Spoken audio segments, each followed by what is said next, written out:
Hey, what's up? It's me, Errol, back again with another video. Now today we're just doing a very small room in carpet. So without further ado, let me give you a look at what we're doing. And this is the result that we're aiming at. So without further ado, let's crack on with some gripper. Now this particular gripper does not have any markings on it to let you know which way round to fit it. Now the tool I'm using to cut the gripper is a pair of tin snips, which is not correct. What you should use is a gripper cutter, but the tin snips is all I've got to hand at the moment. But if you look on the gripper itself, the front is cut at a 45 and the teeth are facing the same way that the angle has been cut on the front of the gripper. You turn the cut edge, the 45-degree edge, towards the wall. Then I'm going to take a piece of gripper and check the gap. Now this is just a rough guide because it depends on what thickness of carpet you're fitting determines how wide a gap you leave.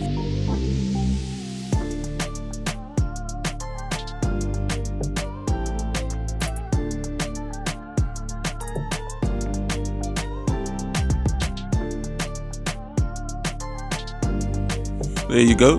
We've just about grippered half of the room now. We're about to move the bed over and get the other side of the room grippered, and then we can fit some underlay.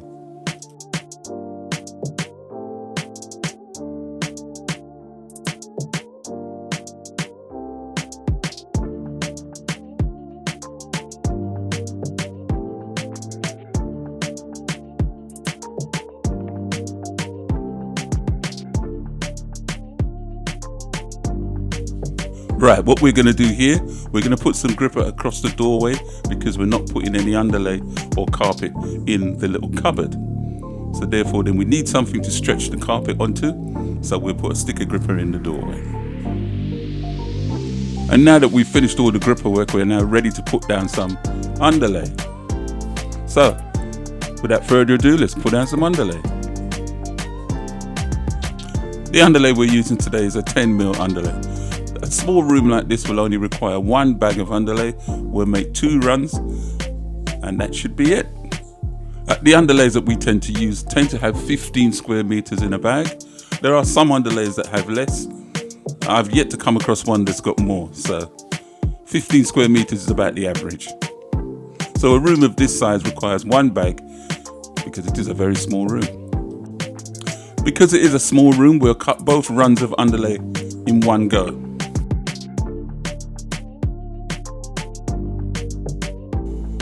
A question I get asked all the time, is there a right or a wrong side with the underlay?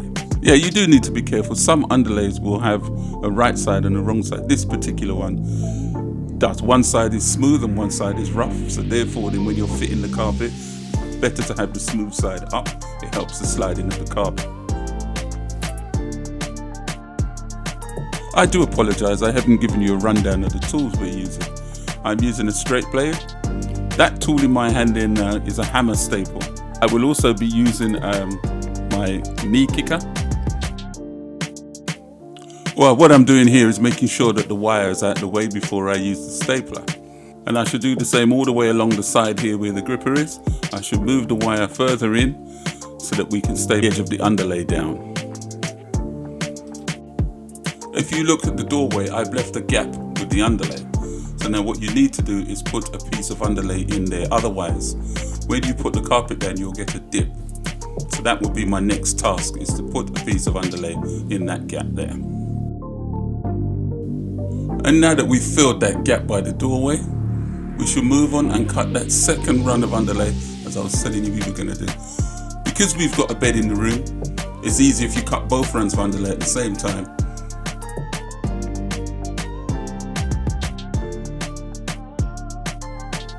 It's also good practice to back up your rubbish as you go along. There's nothing worse than fitting the carpet and finding that you've got a bit of underlay underneath the carpet. You've got to take it back up to get rid of this piece of underlay. So tidy up as you go along. It makes your life a lot easier when the job is done.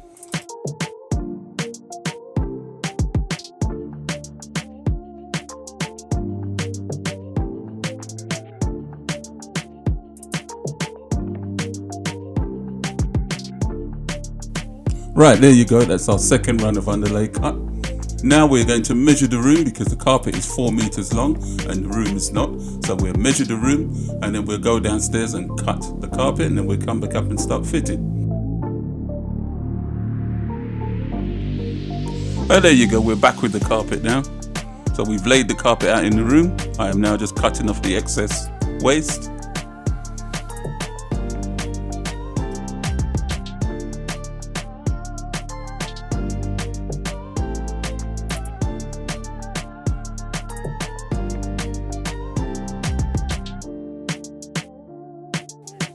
Right, I'm going to take a sharp blade now and split the pipe.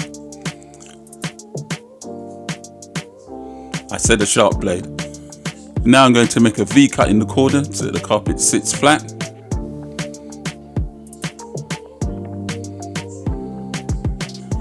And then I'll take my safety tucker and push on the carpet onto the gripper.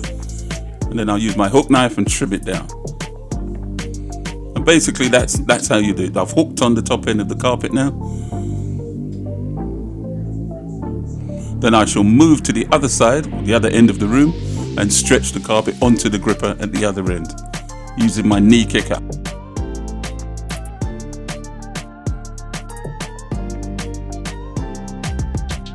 And basically that's about it. That split that I've just made there is a relief cut. I should make relief cuts all the way around the door frame now.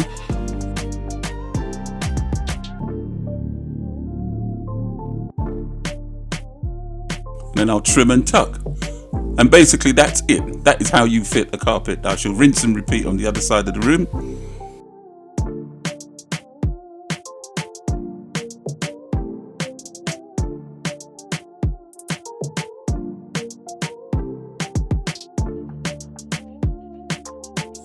Right, now we're going to trim off the excess carpet across the doorway. And then I'll tuck it into the door bar.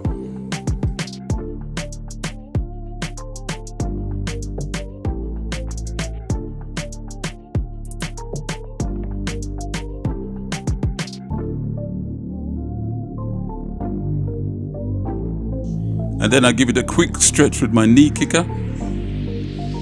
But after I did that, I realized I didn't like the way it was going in, so I took it out and started all over again. And then I'll give it another quick stretch with my knee kicker, and hopefully it will look a lot better to me.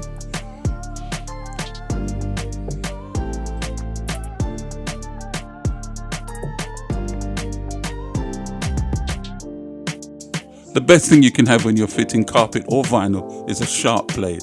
So I always try to keep a sharp blade in my knife.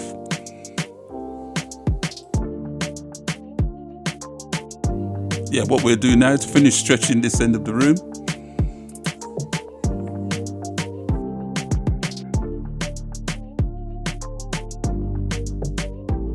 We've got one wall left to trim and tuck, I should say. Once we've trimmed this wall down and then tuck it in, we are ready to move the bed over and fit the last half of the room. Right, now that we've finished that last wall, we'll have a quick tidy up, and then we'll move the bed over, spread out the last piece of underlay, and then fit the room. Or should I say, the rest of the room.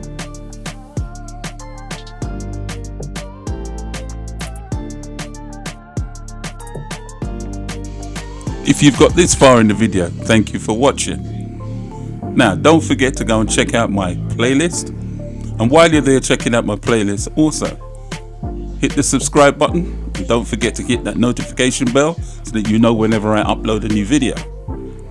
Last but not least, like, share, and comment.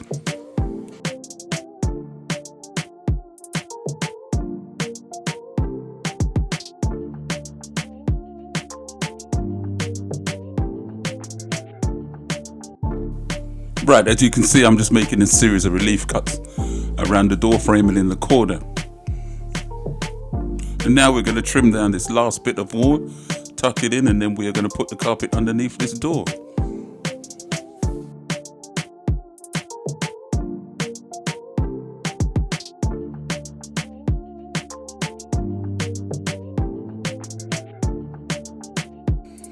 As you can see, my first attempt wasn't very successful. So, I should try a different method, but we will get this carpet underneath the door without taking the door off.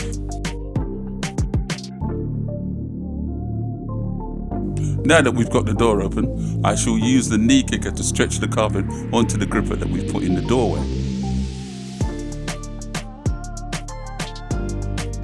Now that we've managed to get the carpet through the door, I think we've just about come to the end of this video. If these are the type of videos you like, why not check out my playlist? Don't forget, like, share and comment. Thank you for watching.